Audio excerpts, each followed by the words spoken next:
Welcome to the Fall Book Club. My name is Maverick Evans, and today we are going to be talking about The Invisible Man by hgwells. So, I'll also put a link up to the time that I think our book club, back when it was made up of more than just me, which hopefully soon it will be restored. I'll put a link up to hgwells's Time Machine. The Time Machine, and you can go and watch that. It's a couple episodes long, and we talk through the whole thing at length. It'll be much longer than our talk today. So The Invisible Man by hgwells. What a fun story to read. It took me a little while to read it.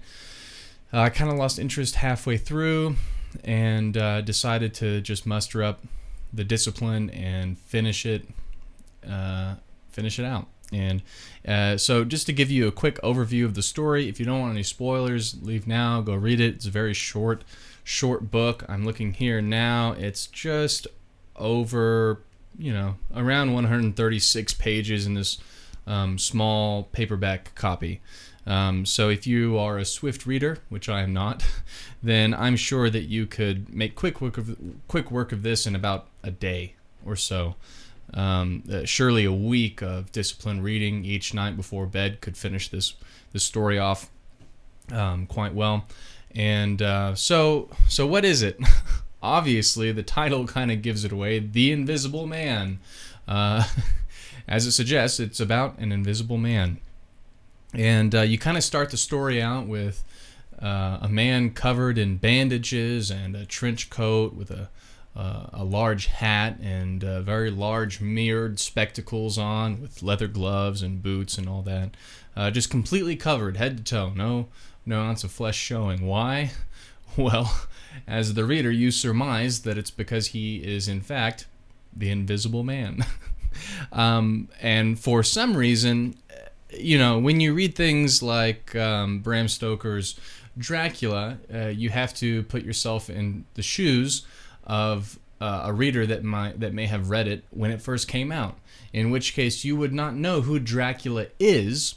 You wouldn't know that he's a vampire. Spoiler alert.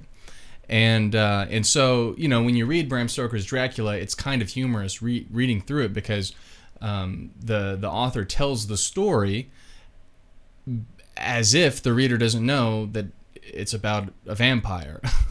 and when it was released, the reader didn't know. It wasn't huge, pop culture, massive common knowledge. Dracula, vampire, not associated. Now, the same thing is the case with the storytelling here with hgwells' style, but what confuses me is the fact that that he would treat the reader as if he wouldn't know that the main subject of the book is invisible. So the whole time it feels like the style of the words are trying to hide the fact that this man completely covered head to toe is invisible, and keep it a secret somehow, as if it was going to be a surprise later on in the story, which is not the case. We know, because the title tells us what this is about, and it's really a very short jump to make an assumption about the main character of the book. So that's kind of weird, but it doesn't last for very long, because it gets revealed before the first quarter of the book that this guy's invisible. So he's staying in this inn, and he's got all kinds of bottles and vials spread out everywhere. There's some kind of suspicion going on about who he is and how he can afford to stay in this kind of pricey inn.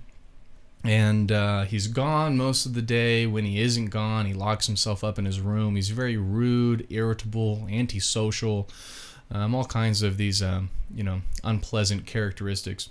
And you assume as the reader that at first he's just unpleasant mostly because he has to keep to himself, and the less that he interacts with people, the less opportunity there is for him to be found out as an invisible man. And so that's what you think at first. But then as you get into it, you kind of realize that this guy is just kind of the way he is. He's just kind of very unpleasant as a person. And so eventually he has a few interactions. The innkeeps are not very intelligent, not very smart, not very keen or sharp, and they're kind of the more simpleton, small, rural type of individuals, and they're short on the they're slow on the uptake. And it takes them quite a while. Actually, it takes all the way up until his gauze are ripped off of his face and they see through him to realize that there's something unusual happening. And up until that point, they're very suspicious of him being some kind of criminal, which we find out later that he is in fact a criminal, and that he had been stealing from various banks and personal homes monies to pay for his boarding. And so he gets into this conflict, gets chased out of the inn, and forced to seek refuge elsewhere. Now, I'm going to jump forward a lot because the basis of the whole story is kind of simplistic in a lot of ways, and the minute details of his experiences are really what make for the enjoyable read and what makes it unique. But I'm going to skip ahead and just give you the meat and potatoes, as one might put it, of the story. You can go and read the story in a day for yourself later and get the finer things of it. He has to leave to find refuge somewhere else, and he encounters another doctor, and I believe the doctor's name is Kemp. I probably should have made sure. There's actually an excerpt in here that I would like to read for you. Let me see. Is this it? No, the plan that failed. I think it's Wicksteed, something of the sort. Oh yes, Dr. Kemp. Yes. Okay. So I've located my place. I'll read that for you in a moment. So he finds a mutual friend named Dr. Kemp. Now, Dr. Kemp takes him in. There's kind of this like scare. Finding out the fact that he is invisible, the fact that an invisible man is about town has been going around. Some people believe it, others don't.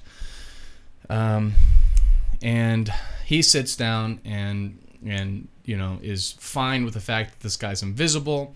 He's kind of upset about the fact that there had been several crimes, offenses, and assaults committed by this invisible man.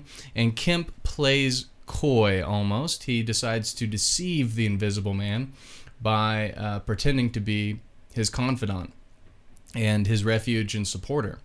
And so a very cliche type of storytelling unfolds from that point. They take a sit down together, and the invisible man proceeds to tell Dr. Kemp of all of the happenings that have began from the time that he made the miraculous scientific discovery of how to turn things invisible, which happened to be first a cloth, then a cat, then himself, and in two very tragic and painful doses of treatment, he managed to turn his entire self invisible. He learned various things about the physics and the ways that invisibility works and does not work, one of which is the fact that if he devours food, it takes a good amount of time for that food to assimilate back into his cells so that too will become invisible, but for a moment it is visible in his gut during the digestion process, which I think is really gross. I think anyways. I wouldn't really want to look down very much. I'd be like, ugh, gross. And he also found that there are dead giveaways, despite being completely invisible, that dogs could smell him quite easily and would cause a big, problem, and that it was really only good for two things, which was sneaking up on people and evading people. It wasn't good for really anything else. He couldn't enjoy any of the things that he could steal, and all kinds of other things that kind of ruined the whole situation for him. He honestly didn't think this through very well before it all happened. So he succeeds in the invisibility technology. For whatever reason, there's people breaking down his laboratory door. He decides to disassemble the machine that he used to create this invisibility and or to become invisible, and disperses it around the room, but ultimately ends up just putting a bunch of gasoline on the place and lighting on fire. And so it's really exciting up to that point, and then he just goes around stealing from various people their money and clothes to try and wear, which is quite an adventurous portion of the book, and really enjoyable. And then he gets into quite a few scuffles, but this entire time that the Invisible Man is telling Dr. Kemp about these events that have unfolded and how he was brought to this very place, the current point in the book that you're at, Dr. Kemp has made a phone call to the police, and they are on their way. And so he's already betrayed him. And so he gets betrayed, and there's this big debacle where he runs away, and then he has this terrible vendetta that he wants to act out on the world. He expresses to Dr. Kemp that he wants to invoke a panic and a fear on the people that live in their area and in the world. He wants to murder people and leave notes on the bodies so that people will know that there is an invisible death coming, and he wants to try and control the world like this. Now, this is a very quick switch from a very unpleasant individual to like a straight murderous villain. It's kind of surprising the way that it just flips immediately. It escalated quickly, you could say. And so he evades, calls Dr. Kemp a traitor, and manages to escape from the police that invade the house.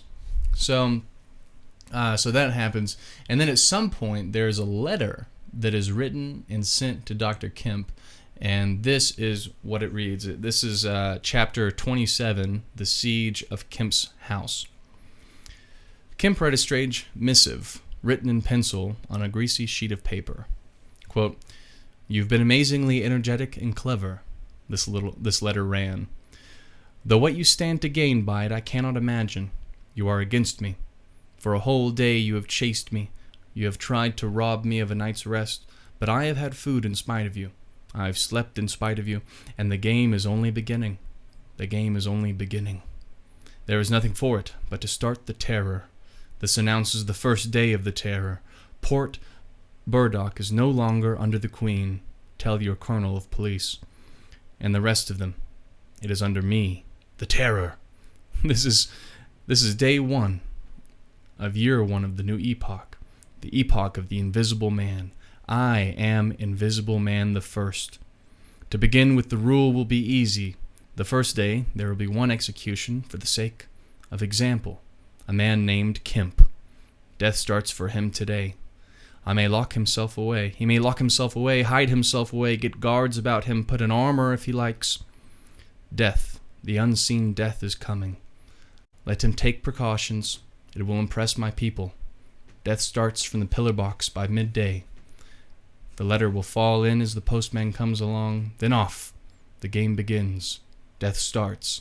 Help him not, my people, lest death fall upon you also. Today, Kemp is to die." And so that's the very grim letter that is delivered to Dr. Kemp and the police officer that he's assisting. And from that point on, is kind of, we're building up to like the secondary climax of the movie, or not the movie, the book. And what happens from there? Well, basically, he attempts to kill Dr. Kemp and fails, and ends up getting discovered by many, many people. Basically, the whole town is alerted to the fact that they have to lock up all their food, lock up all their doors and windows, and almost all the trade in the area completely stops, comes to a complete halt, and he is found, and he's beat up by a few people. I think he's hit over the head with a hard object and is killed. And the interesting thing about whenever the Invisible Man is bludgeoned to death by what seems to be just a lucky blow, and I think there were like 5 or 6 people that ended up on him, grabbing at his invisible limbs, is that his invisibility ceases as soon as he dies. His body slowly turns from transparent into opaque, I think is the word, and you can see him again. And I think he's essentially white, which again I think is another detail about the Invisible Man that is interesting, is that he is an albino individual to begin with, and that was somehow part of the science fiction physics of it all, that he was an albino man, and because of that, the science of his machine was able to turn him the rest of the way invisible. So that lack of pigment in the skin was what allowed him particularly to become invisible in the first place. And that other things, like the cat had to be made, I think it was a white cat or something like that, and for that reason it was able to be made invisible. Anyway, that's the whole story. And then all of the books that he had that are involved with another character named Mr. Marvel, another guy that interacts with the Invisible Man at some point. These books are around, and the contents of them contain the secret to invisibility, essentially, and nothing's done with them. And that is said as much in the very ending part, in the epilogue. So that's it. That's the story of the Invisible Man. He becomes invisible, attempts to carry out a reign of terror on the world, and then is bludgeoned to death by a hard object. And that's about it. And his entire life's work resides with an innkeeper, I believe, or a jailer or something of that nature, and that's it. So the story is really fun, and for the most part, I mean, I don't know really what I was expecting. It was surprising still. I mean, despite knowing about the Invisible Man, it wasn't like that was one of the surprises that I even valued in it. If it had been used as a surprise, it wouldn't be that great. It, just like any classical story, like Dr. Jekyll, Mr. Hyde, you kind of know how that works a little bit, that they're the same person, you know. But if you had read the book, then when it first came out, then you would have known that was a surprise. The Invisible Man is not that way. There were some certain things that came about that were surprising. It wasn't like a life-changing book for me. It was a fun read, and it came off as something that was, you know, just some casual story that you would have read a long time ago. I think that the premise of a scientist turning himself invisible has been made into somewhat of an icon, and has kind of survived the test of time and kind of stretched itself out in front of us as you know, this very identifiable, very recognizable character, and so that's why. But there's, you know, the execution of the story in the style of literature, the style of writing, the way that the story is presented in the original book is nothing I can tell is legendary. It's not anything to write home about, so to speak. So it's a fun read, but, you know, nothing extremely affecting. I probably won't read it again. I would say something, you know, like Ernest Hemingway's Farewell to Arms was much more affecting, much more masterful in its presentation. And of course, you can't make comparisons like that, but we'll compare the same author. I think that The Time Machine was more impactful or more meaningful of a story than The Invisible Man. The Invisible Man is just a thriller, seemed like. And there wasn't really, you know, if you had to draw a theme from The Invisible Man, I would say that power corrupts. But it seems, though, that The Invisible Man was corrupt to begin with, and that when he received the power of invisibility, that the corruption just took its course to its logical end. And so he was, you know, somewhat of an evil man without means to carry out, you know, mass scale evil. And and then he did it. So that's it basically. Is that it's a good versus evil type of story. Dr. Kemp was the hero. He withstood the trial and was able to win out. He survived the Invisible Man and the vendetta that he created by betraying him. And good won out at the end of the day, and that the Invisible Man was made no more. So anyway, that's kind of a long book talk, but that's it. That's The Invisible Man by hgwells. You know the story now. You know what I think of it. And it was a good book, but I probably won't read it again. So thanks for listening, and I will see you guys later. Bye-bye now.